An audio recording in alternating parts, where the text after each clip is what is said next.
There's also another 10mm bolt up under the dash right there.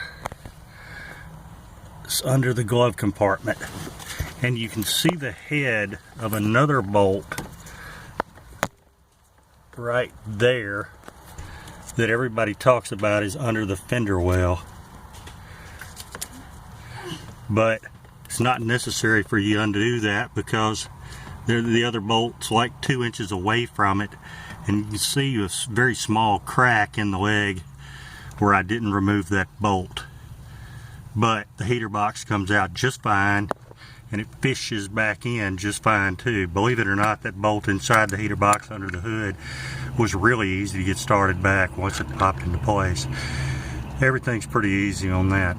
The next part's talk about the dashboard.